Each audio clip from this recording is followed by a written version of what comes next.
entre janeiro de 1971 e abril de 1979, o regime de Idi Amin foi marcado por paranoia, opressão política e violência étnica. Estima-se que 300 mil pessoas morreram como resultado do seu governo, com algumas estimativas chegando a 500 mil de pessoas. Muitas das vítimas foram mutiladas e torturadas antes de morrer. Idi Amin mantinha uma coleção pessoal de fotografias de suas vítimas, além das cabeças de alguns de seus inimigos, em seu freezer. O governo de Idi Amin foi caracterizado por níveis de paranoia e violência extrema. Ao mesmo tempo, uma figura grandiosa se impunha sobre seu povo. No vídeo de hoje, vamos abordar a ascensão de Idi Amin e os eventos que o consolidaram como um dos ditadores mais brutais da história. Idi Amin nasceu em 1928, no que na época era o Protetorado Britânico de Uganda. Sua data de nascimento exata é desconhecida. Amin nasceu no grupo étnico Kakwa e foi criado como muçulmano, sendo capaz de recitar o Alcorão com grande habilidade desde cedo. Idi Amin cresceria e se tornaria um adolescente enorme, com mais de 1,93 metros de altura.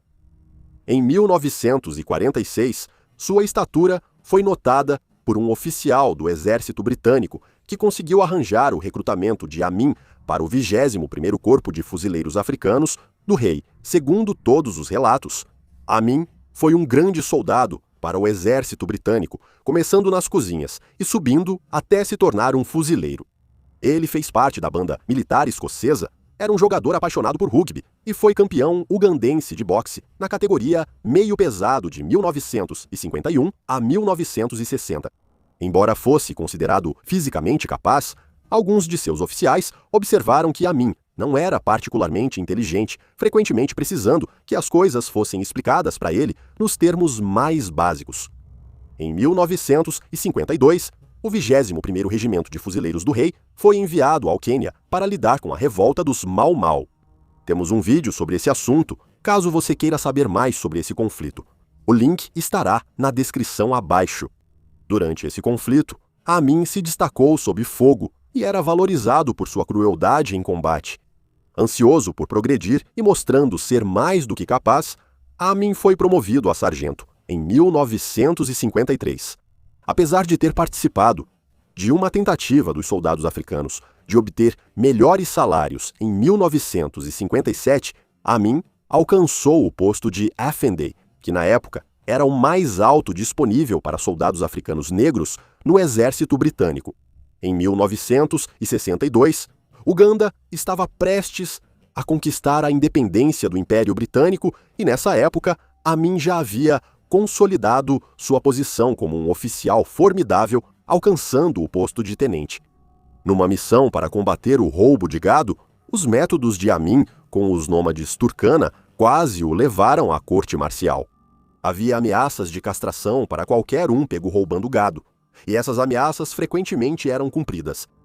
Com o aumento das reclamações às autoridades britânicas, corpos foram exumados. A partir dessas evidências, ficou claro que os nômades Turkana haviam sido torturados, espancados até a morte e, em alguns casos, enterrados vivos. Amin teve sorte e evitou uma repreensão.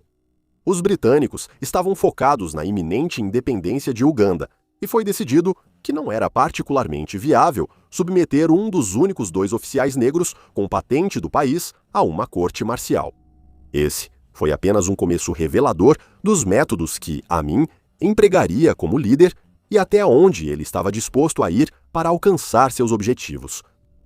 A necessidade de oficiais do exército na recém-independente Uganda daria a Idi Amin a oportunidade de uma ascensão meteórica. Uganda foi inicialmente governada por Milton Obote como primeiro-ministro e Kabaka Fred como presidente. Tanto Obote quanto Amin seriam investigados por corrupção em 1966 em um esquema que envolvia o contrabando de ouro e marfim do Congo. A resposta deles foi organizar um golpe, com Amin liderando o ataque ao Palácio do Kabaka. Quando o presidente de Uganda escapou para o exílio, Obert conseguiu se declarar presidente executivo e Amin como comandante do exército de Uganda. Com sua posição mais alta no exército de Uganda, Amin começou a desviar milhões de shillings e conseguiu focar no recrutamento de membros da tribo Kakwa, formando uma facção leal a ele e não a Obert.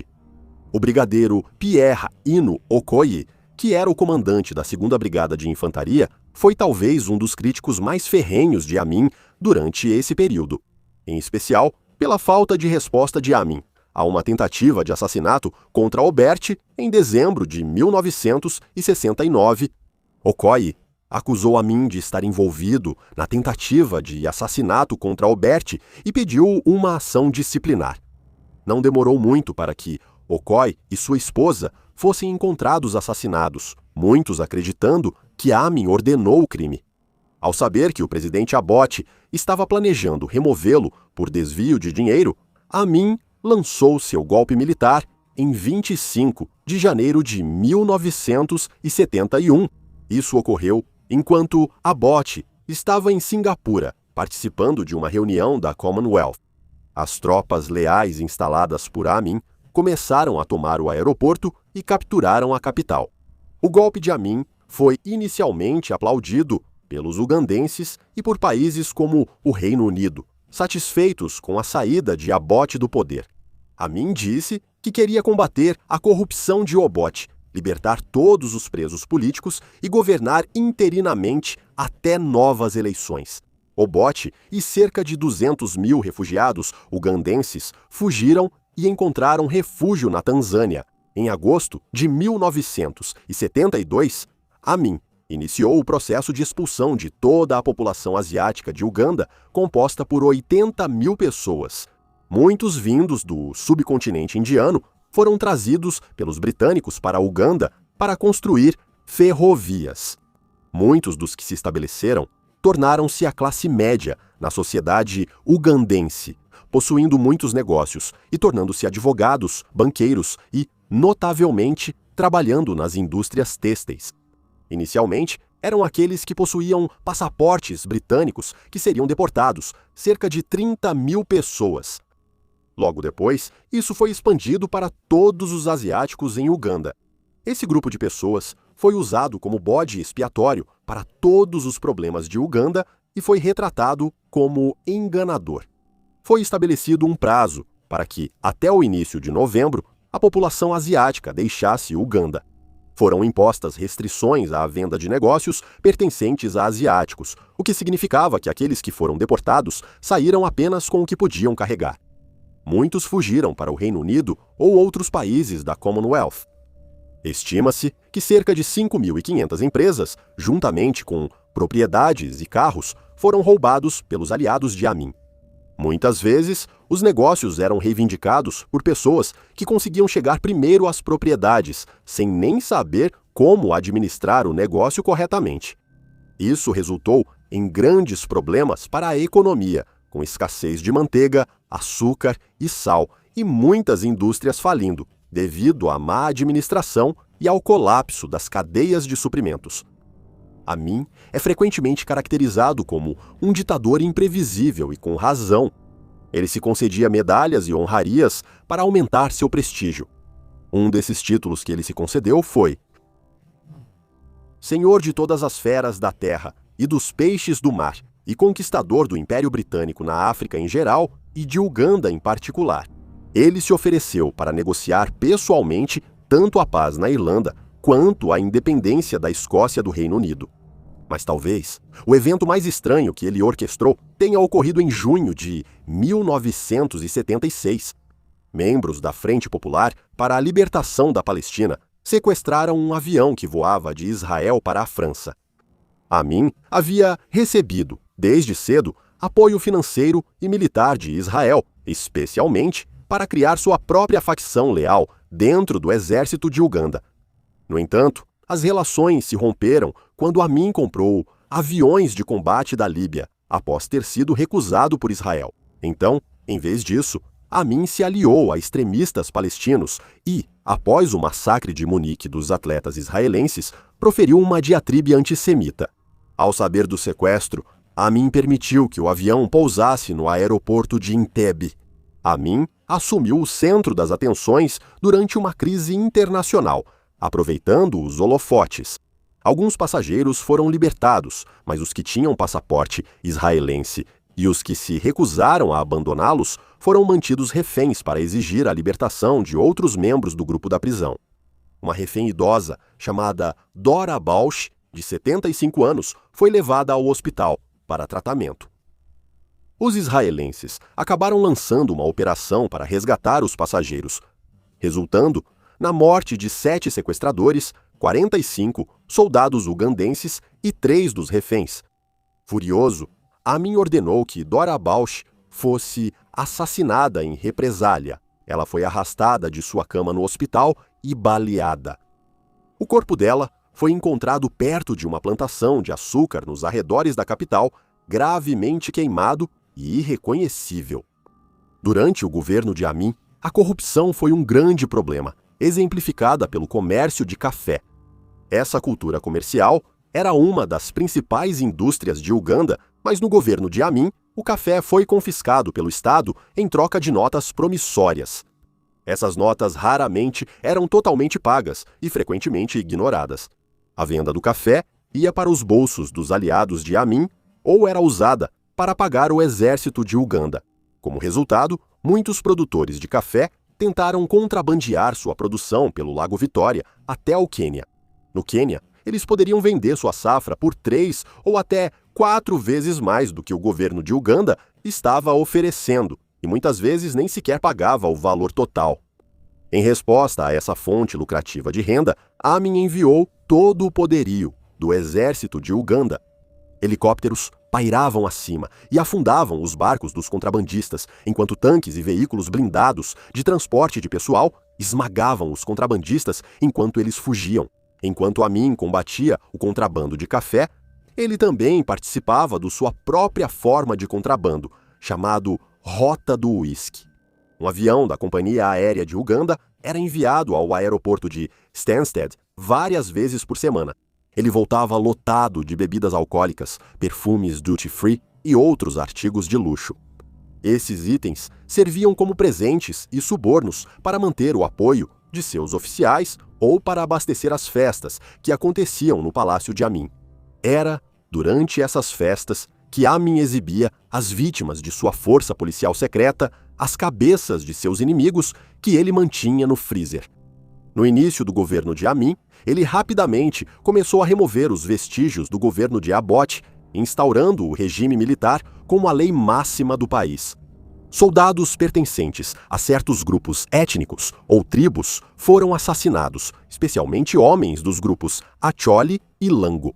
Os corpos desses soldados eram jogados nos rios. Esses assassinatos eram frequentemente realizados pelo Escritório de Pesquisa do Estado, a Polícia Secreta de Amin. No auge, cerca de 3.000 homens e mulheres trabalhavam para o escritório. Embora o trabalho deles fosse obter informações, muitas vezes os agentes tinham liberdade total para extorquir, estuprar e matar quem quisessem. Não era incomum que membros exigissem que uma pessoa entregasse seu dinheiro ou negócio, às vezes sendo morta de qualquer forma. Na prisão de Makindye, dissidentes e inimigos eram levados, muitas vezes amontoados, no porta-malas de carros de polícia sem identificação. Grupos de até 30 ou 40 pessoas eram trancados em uma sala, tendo que se revezar para ficar em pé e dormir devido à superlotação.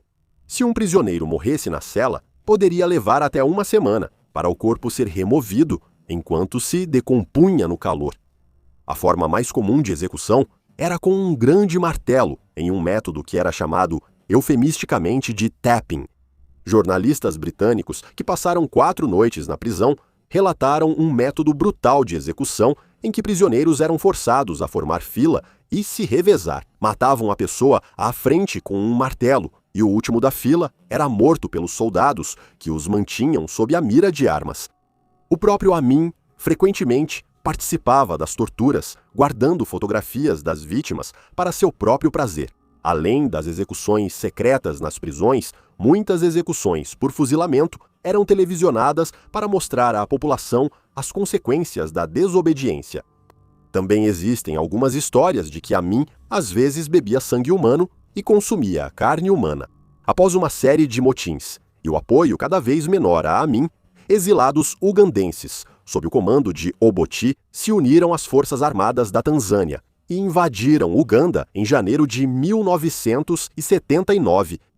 Mesmo com o apoio da Líbia, o exército de Uganda desmoronou.